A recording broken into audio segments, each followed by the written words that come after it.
Der Mann, die Frau, das Fenster? Klingt logisch, aber es gibt auch noch das Mädchen. Was passiert mit Substantiven, die keinen Mann oder keine Frau bezeichnen? Warum ist es der Löffel, die Gabel und das Messer? Der Teller, die Tasse und das Salz? Wie kann man sich das alles merken? Gibt es Regeln dafür oder ist es einfach nur zufällig? Heute werde ich alles erläutern. Before we get started into the rules, tips, and tricks for figuring out the genders of German nouns, I'd like to give a shout out to my sponsor for this video. If you've been watching this channel for a while, you'll have noticed that I've talked about Lingoda several times on this channel. There is a good reason for that. This site is one of the best resources for language learners in German, French, Spanish, or English. They offer private and group lessons with native speakers at a reasonable price. You choose the time and date that fits your schedule, and you learn at your own pace.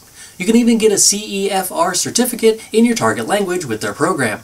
Check it out via the link in the description and use the voucher code ANTRAM2 to get $50, 50 euros, or 3,750 rubles off of your first month.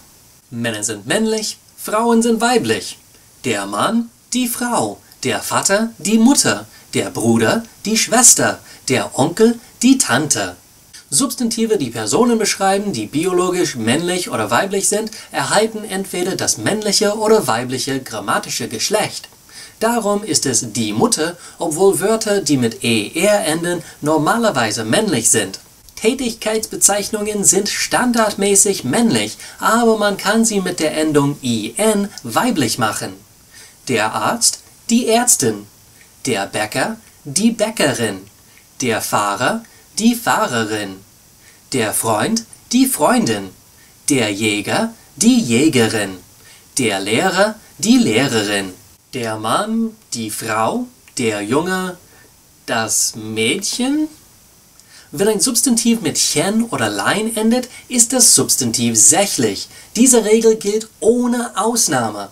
Deshalb ist es das Mädchen statt die Mädchen. Das Bäumchen, das Bettchen, das Brötchen, das Entchen, das Händchen, das Händlein, das Kaninchen, das Kindlein, das Küsschen, das Läppchen, das Mutterlein, das Päckchen und so weiter. Ich finde es besonders hilfreich, dass diese Wörter auch in der Mehrzahl gleichgeschrieben sind. Wenn man mehr als ein Mädchen in einem Satz hat, sind das die Mädchen. Mehr als ein Bäumchen, die Bäumchen. Es gibt andere Nachsilben ohne Ausnahme. Wörter mit Ismus sind männlich. Der Journalismus, der Kapitalismus, der Kommunismus. Heit, I, ich, keit, tät, ung und schaft sind weiblich. Die Albernheit, die Beliebtheit, die Gesundheit. Die Drogerie, die Geographie, die Industrie.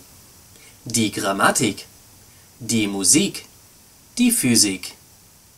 Die Ähnlichkeit, die Brüderlichkeit, die Höflichkeit, die Popularität, die Qualität, die Universität, die Bildung, die Erklärung, die Handlung, die Mannschaft, die Gesellschaft, die Wirtschaft.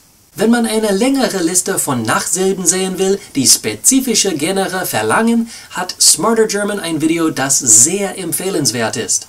Link in der Beschreibung. Tage, Monate, Jahreszeiten, Niederschlagsarten und Himmelsrichtungen. Die sind alle männlich. Der Montag, der Dienstag, der Mittwoch, der Donnerstag, der Freitag, der Samstag, der Sonntag.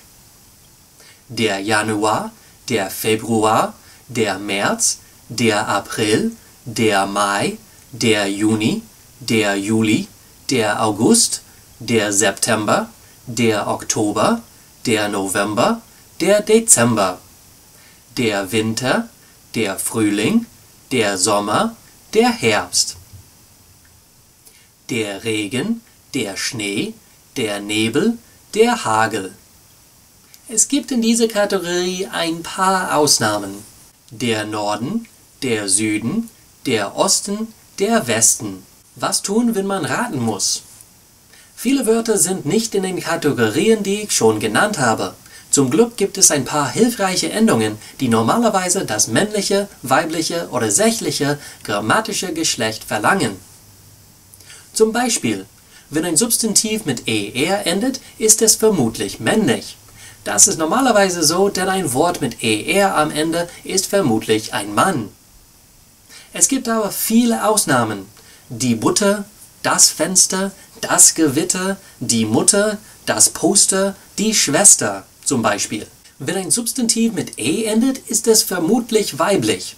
Die Ecke, die Ente, die Jacke, die Kreide, die Rose. Aber es ist der Friede, der Käse und der Buchstabe. Wenn ein Substantiv mit o endet, ist es vermutlich sächlich. Das Auto, das Foto, das Kino, das Radio, das Tempo, das Video, aber der Euro, der Flamingo, der Popo, der Voodoo und der Zoo. Wie gesagt, es gibt ein paar Regeln, aber es gibt auch Ausnahmen von den Regeln. Es gibt hilfreiche Endungen und nicht so hilfreiche Endungen. Meiner Meinung nach muss man einfach viel üben, bis man an diese Regeln nicht mehr denken muss. Man lernt am besten jedes Substantiv zusammen mit dem Artikel. Persönlich denke ich nicht mehr so oft an diese Regeln. Es fällt mir leicht zu erkennen, welches Genus ein Wort verlangt. Natürlich mache ich immer noch Fehler, aber man lernt ja nie aus. I'd like to give a shout out to my sponsor for this video. This site is one of the best resources for language learners in German, French, Spanish, or English. Check it out via the link in the description and use the voucher code ANTRAM2 to get $50, 50 euros, or 3,750 rubles off of your first month. Thank you for choosing to learn German with me. If you're looking to take your German learning to the next level, subscribe to this channel and get 2 videos each week from me. If you support this channel on Patreon, you can also get a copy of the script for every video I upload, along with a worksheet and an answer key. If you're just starting to learn German, check out my German for Beginners playlist here on the left. If you've been learning German for a while but you're still looking to learn more, check out my Intermediate playlist on the right. Danke fürs Zuschauen, bis zum nächsten Mal. Tschüss!